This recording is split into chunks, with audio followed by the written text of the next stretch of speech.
अपने पसंदीदा शो के फुल एपिसोड देखने के लिए अभी डाउनलोड करें दंगल प्ले ऐप।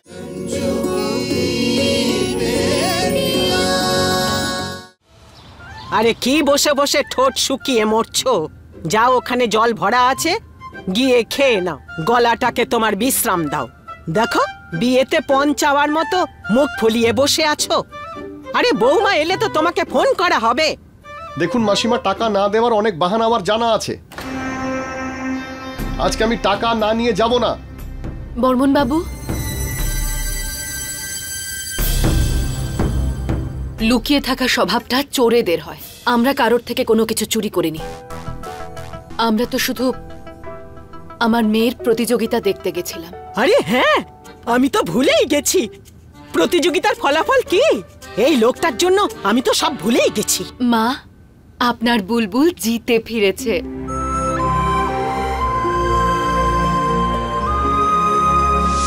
আরে বাহ, আপনাদের ফ্যামিলি তো সত্যি অদ্ভুত। আমার লাখখানেক টাকার লোকসান করে আপনার মেয়ে খেলায় জিতেছে সেটা শোনাচ্ছেন? আপনার কি লজ্জা শরম নেই নাকি?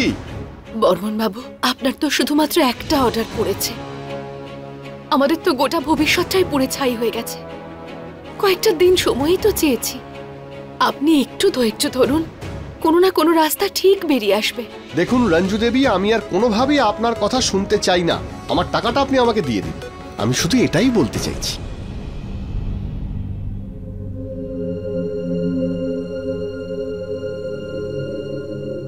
বর্মন বাবু, আমি তো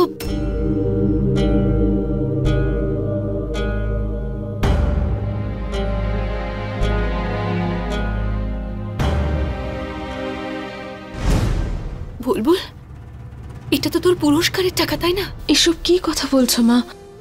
আমার কাছে উপহার তো সেটাই, তোমার নামে যাতে কোনো দাগ না লাগে। এই টাকাটা ওনাকে দিয়ে দাও।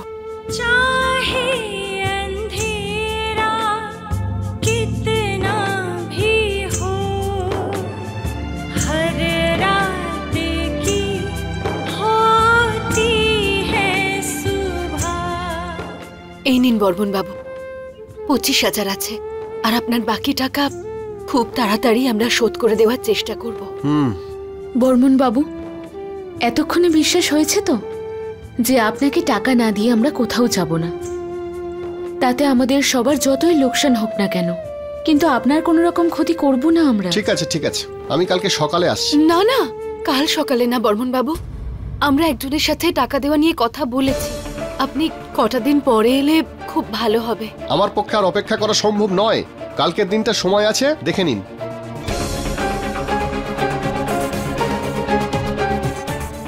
এই লোকটা কাল ঠিকই আসবে। কাল কোথা থেকে টাকা দেবে? শালো, নাজমাকে একটা ফোন করতো।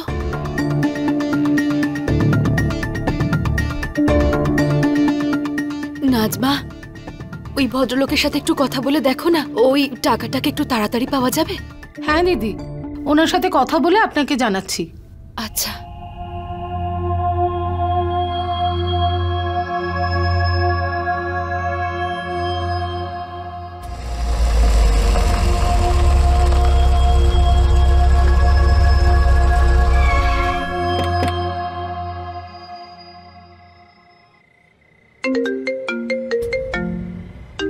এক মিনিট, ফোন এসেছে।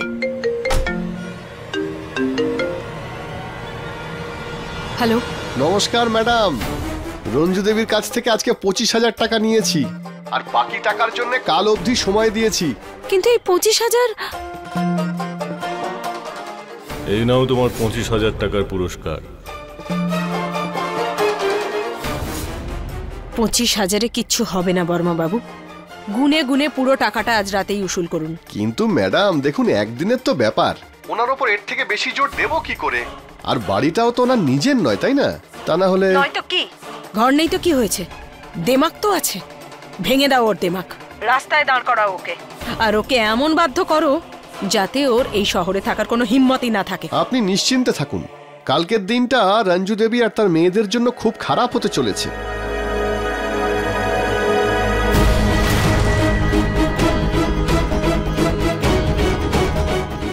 যাই হোক না কেন, কালকের দিনটাই যেন ওদের এই শহরের শেষ দিন হয়।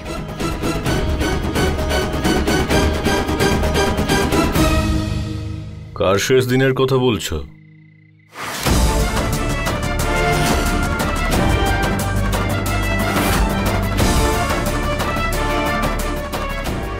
মা, ঠাম্মা, মা, আমার মনে হয় আমাদের সব সমস্যার পিছনে গুড্ডু মিশ্রের হাত আছে।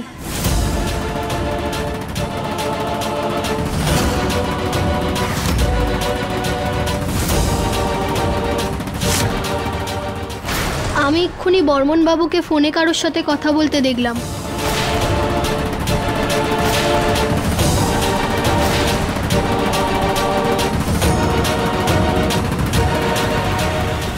আগামীকাল এই শহরে কার শেষ দিনের কথা বলছো তুমি ললিতা? মনি আর গুড্ডু 4 দিন বলে গিয়েছিল, আর 6 দিন হয়ে গেল। বলো, এটা কোনো কথা হলো? তাই আমি ওকে পরিষ্কার জানিয়ে দিয়েছি যে কালকের দিনটাই ওই শহরে ওর শেষ দিন যেন হয়, না হলে না এলেও ঠিক আছে। আরে বাবা, এত রাগ করার কি দরকার? দরকার আছে গুড্ডু। কখনো কখনো মানুষকে তার সীমাটা বোঝানোর জন্য কঠিন হতে হয়, না হলে মাথায় উঠে নাচতে থাকে।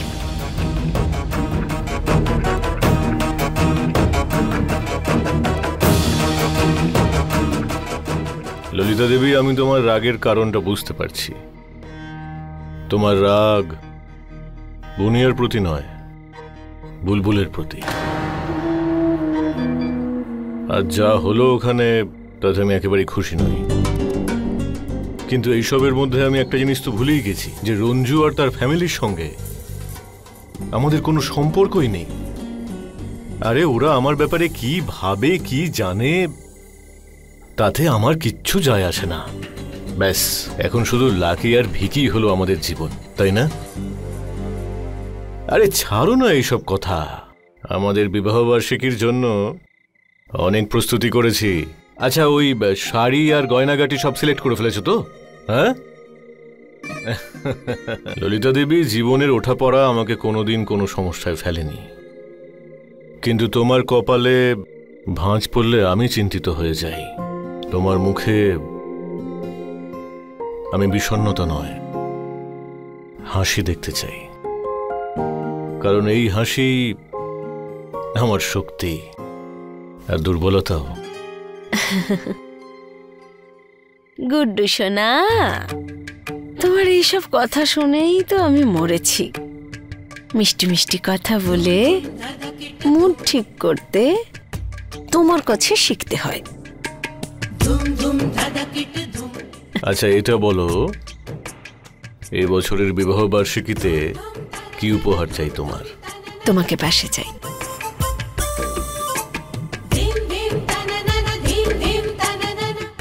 গুড্ডু মিশ্র, এই অ্যানিভার্সারিতে আমি তোমার থেকে গিফট নেব না, বরং তোমাকে গিফট দেব। ওই রঞ্জু আর ওর মেয়েদের এই শহর আর তোমার দৃষ্টি দুটো থেকেই অনেক দূরে সরিয়ে দেব।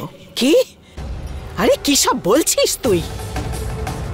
মা, আমার মনে হচ্ছে মুস্কান একদম ঠিক কথা বলছে।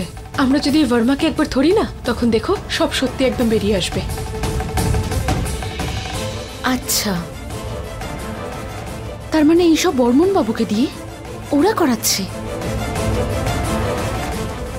দিদি, আমার মনে হচ্ছে এই সব কিছু সেই দিন থেকে শুরু হয়েছে যেদিন আমরা গুড্ডু মিশ্র রানা সম্বন্ধটাকে রিজেক্ট করেছি। তুই হয়তো ঠিকই বলছিস বুলবুল।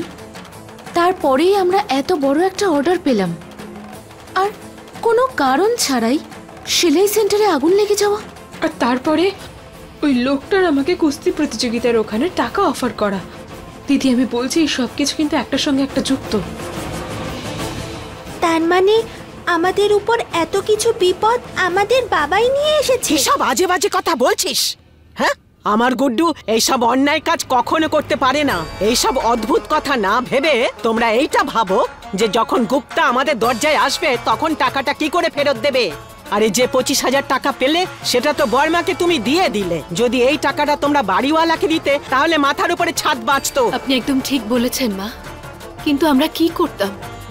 ওই বর্মন বাবুর হাত থেকে বাঁচার আমরা আর কোনো পথ তো খুঁজেই পেলাম না। ঠাম্মা,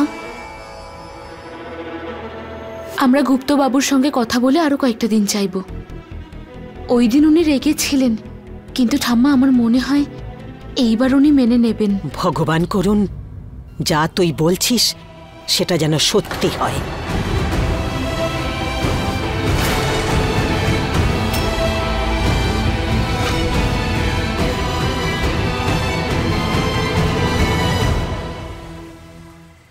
আরে ভাই, চা তো ঠান্ডা হয়ে যাচ্ছে।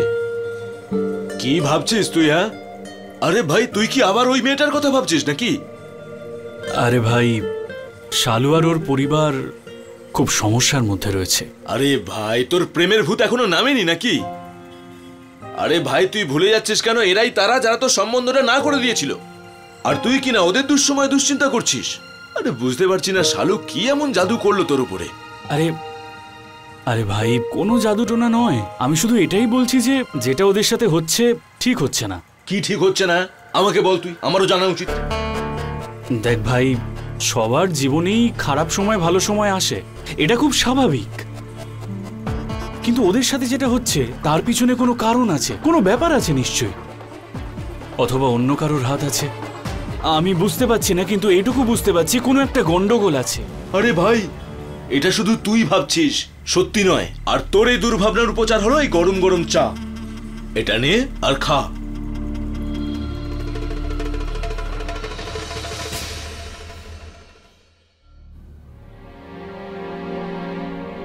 খেয়ে নিন মা, এর মধ্যে একটু হলুদ দিয়েছি আজ, ঠান্ডায় আরাম পাবেন। মা, আপনি কেন এত কিছু নিয়ে চিন্তা করছেন? আমি আছি তো, কোনো না কোনো রাস্তা ঠিক বেরিয়ে আসবে।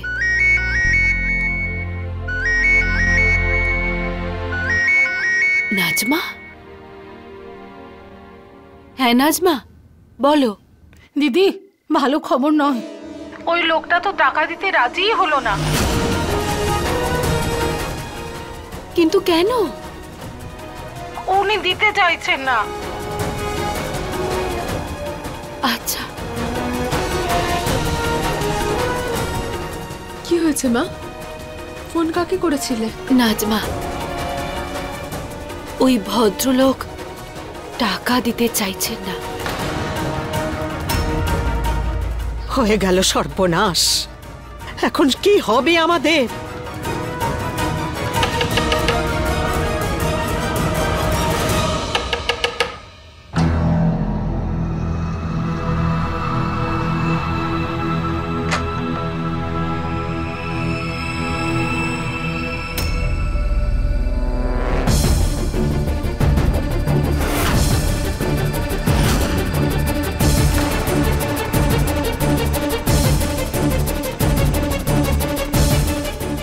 পুলিশ আমাদের দরজায় এসেছে কেন?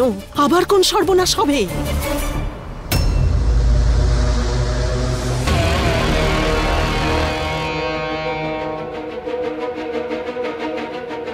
এনাদের আমি এনেছি।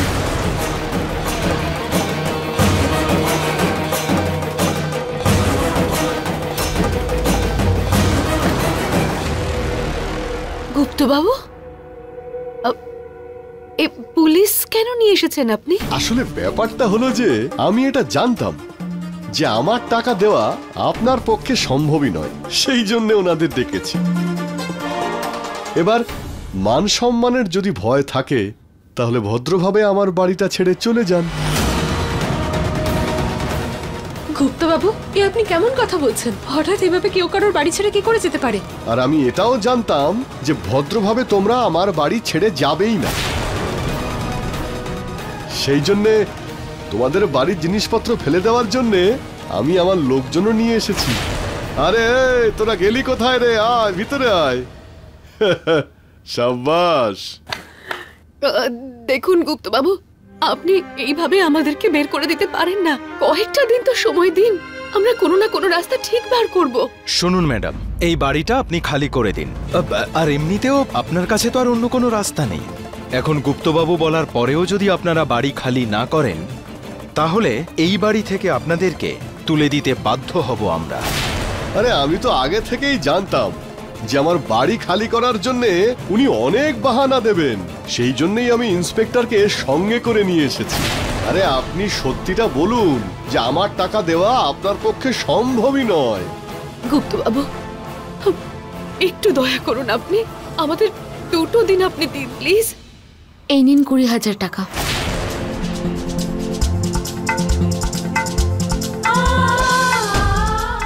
আপনার ঘর ভাড়া।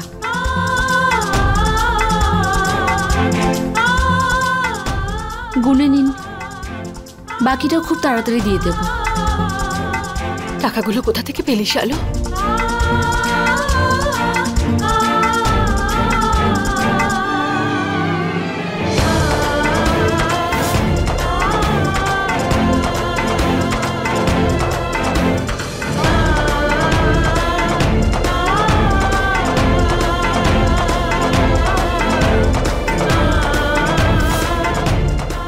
মা, আমি স্কুটিটা বিক্রি করার জন্য OTX-এ অ্যাড দিয়েছিলাম। ভাই আমি তোকে বলে দিচ্ছি, তুই এই স্কুটিটা একদম ঠকে গেছিস। আরে ভাই 20,000 টাকায় ভালো কন্ডিশনের স্কুটি পাওয়া যায়, কি দরকার ছিল এত টাকা দিয়ে কেনার? আরে কোনো দরকার ছিল না ভাই, আসলে শালুর কিছু টাকার প্রয়োজন ছিল। যদি আমি ওকে সাহায্য করতাম ও সে সাহায্য নিত না, সেই জন্য। আচ্ছা তাই বলি, সেই জন্য তুই ওর কষ্ট দেখে স্কুটি কিনতে নাচতে নাচতে চলে গেলি। বাবা বাবা ভাই, খুব ভালো কাজ করেছিস। আজকালকার সময়ে কেউ অল্প একটু সাহায্য করলেও বড় করে বড়াই করে, আর তুই কিনা ওকে বলতেই চাইছিস না যে তুই ওকে সাহায্য করছিস। মানে তুই কোন কোন গ্রহের প্রাণী আমাকে বল? এই গ্রহেরই ভাই, যেই গ্রহতে তোর মতো বন্ধু আছে আর শালুর মতো মানসিকতার মেয়ে। আমি ওকে শুধু সাহায্য করার চেষ্টা করছি, আর কিছুই না। কিন্তু কোনো ব্যাপার নয় মা, এমনিতেও স্কুটির থেকে বেশি আমাদের এখন এই ঘরটার প্রয়োজন। কিন্তু দিদি, তুমি এবারে কলেজ যাবে কিসে করে? কলেজে যাওয়ার জন্য বাস আছে তো, আর যখন টাকা আসবে তখন স্কুটিও চলে আসবে।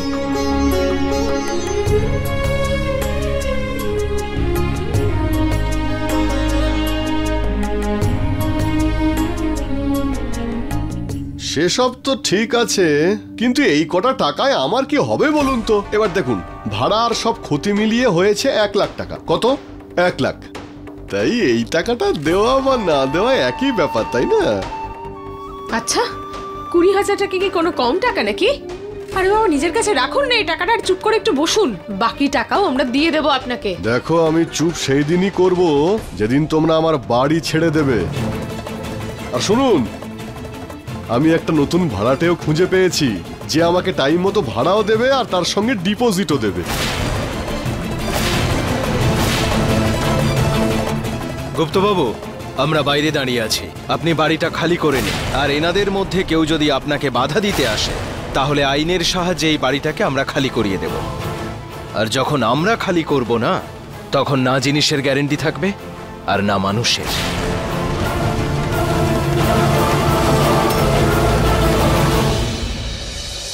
গুপ্তবাবু, একটুখানি দয়া করুন, আমি এত তাড়াতাড়ি এখান থেকে আমার মাকে, আমার মেয়েগুলোকে নিয়ে কোথায় যাব বলুন?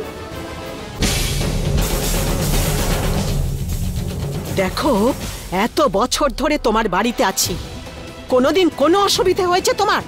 আর আজ আমরা অসুবিধার মধ্যে পড়েছি বলে আর তুমি আমাদের শত্রু হয়ে গেলে? এই নাও, এটা সোনার। এখন তুমি শান্তি পেয়েছো তো? দেখুন, এটা সোনার হোক বা পিতলের, তাতে আমার কিচ্ছু যায় আসে না। এখন আমি আমার টাকাটা চাই। এনিন ধরুন। জানি না কোন গ্রহের দশা আমার খারাপ ছিল যে এই ভিখিরিদের আমি বাড়িটা ভাড়া দিয়েছিলাম, কিন্তু আমি বলে দিচ্ছি, এখন আমি আমার জন্মকুণ্ডলী ঠিক করে নেবই, বুঝেছেন? গুপ্তবাবু, একটুখানি দয়া করুন, আমি এত তাড়াতাড়ি এখান থেকে আমার মাকে, আমার মেয়েগুলোকে নিয়ে কোথায় যাব বলুন? আরে তোমরা দাঁড়িয়ে দাঁড়িয়ে আমার মুখ দেখছো কেন? এগিয়ে যাও আর বাড়ির সমস্ত জিনিস বের করে বাইরে ফেলে দাও, যাও। 1 মিনিট, একটা জিনিসও হাত লাগালে না মেরে মুখ ভেঙে দেব। ছেড়ে দে না বুলবুল, যাদের মধ্যে মনুষ্যত্বটাই শেষ হয়ে গেছে তাদেরকে কোনো কিছু বলে কোনো লাভ হবে না রে।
करके